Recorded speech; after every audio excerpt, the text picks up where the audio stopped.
Most people track their bank accounts down to the dollar. They monitor their credit scores, balance their retirement portfolios, and clip coupons to save a few cents. Yet those same people regularly bankrupt their most valuable and strictly finite assets: their time, their physical health, and their mental bandwidth. We do this because of a pervasive social script.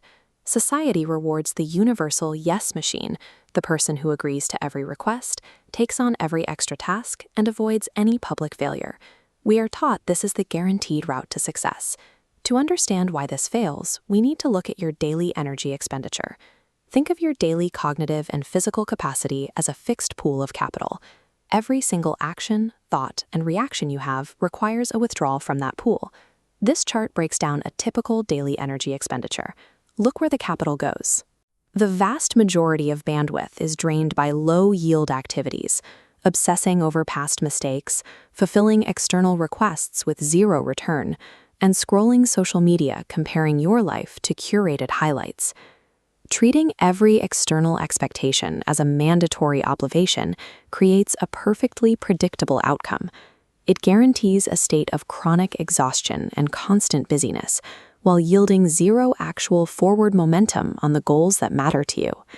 The habit of saying yes to everything is often a massive, ongoing investment in external validation. You are spending your time and energy to manage other people's opinions of you.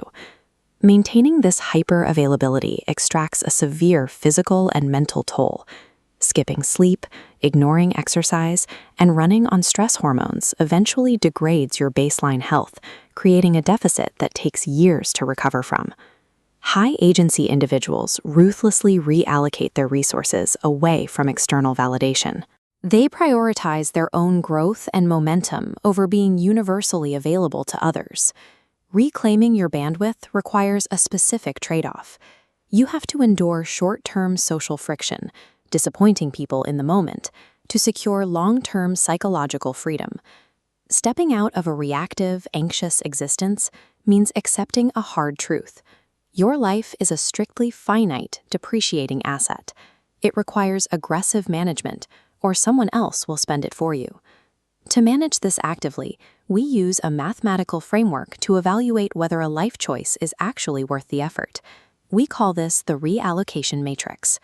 This quadrant chart measures decisions across two axes, from external expectations to internal alignment, and short-term comfort to long-term value. The best tool for protecting time, saying no, lands squarely in the high-value quadrant. Deploying it requires abandoning the comfort of the savior identity. Physical health is a mandatory infrastructural investment. Your body's maintenance determines your portfolio's total output. Basic mechanics like sleep and real food physically prevent burnout, acting as health infrastructure in the top right quadrant, ensuring you have the energy to execute core priorities. Without ruthlessly securing your time and your physical health first, any other attempt to optimize your life will collapse. You cannot build a sustainable portfolio on a broken foundation. Even with a strong foundation, cognitive bandwidth is continuously wasted on invisible psychological leaks. These slow drains deplete your mental reserves quietly, often going completely unnoticed until total burnout hits. The first major leak is the paralyzing fear of failure. Every successful person fails repeatedly. When a baby learns to walk, they fall down, and we don't judge them, we cheer them on. Failure is a necessary blueprint for rapid skill acquisition. The second leak is the irrational belief that everyone is constantly observing and judging your awkward moments. The truth is, people are too busy overanalyzing their own embarrassing memories to remember yours. You are the star of your own movie, not theirs. The third leak is timeline comparison. Social media trains you to compare your difficult Chapter 2 to someone else's highly curated, polished Chapter 20. This artificially inflates your sense of falling behind. Bringing back our quadrant chart, we map how stopping these leaks improves your position. Stopping worry and utilizing fast failures moves your focus from short-term external comfort into long-term internal value.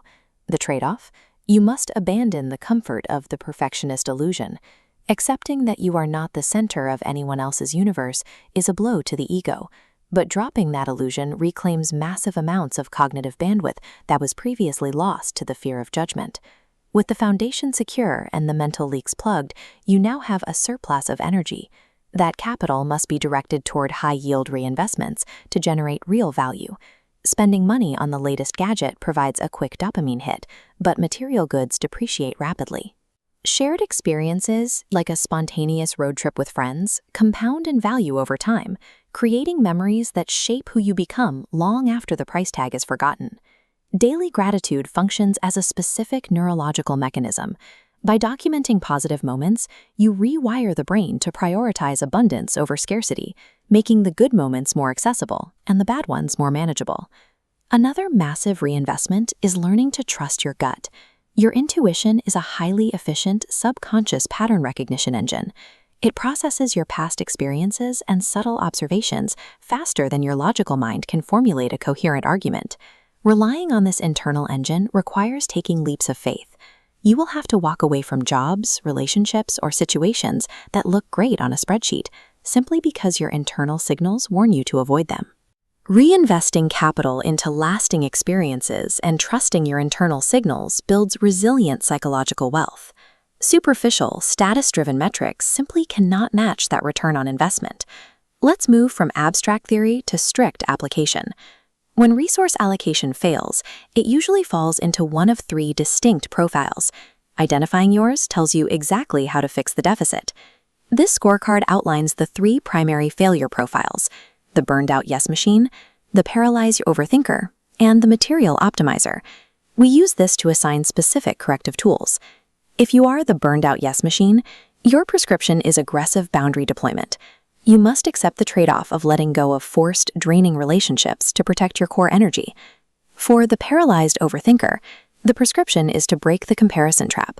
You have to internalize that failure is just a blueprint, and you must accept the trade-off of losing waiting for the perfect moment as a valid excuse. If you are the material optimizer, your execution strategy involves giving up short-term consumer dopamine. You need to redirect those funds and focus toward health maintenance and experiential spending.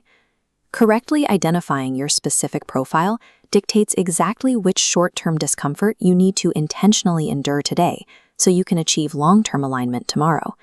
Applying strict boundaries moves you out of anxious reactivity. You step into a state of clear, high-agency intentionality, where you dictate where your resources go.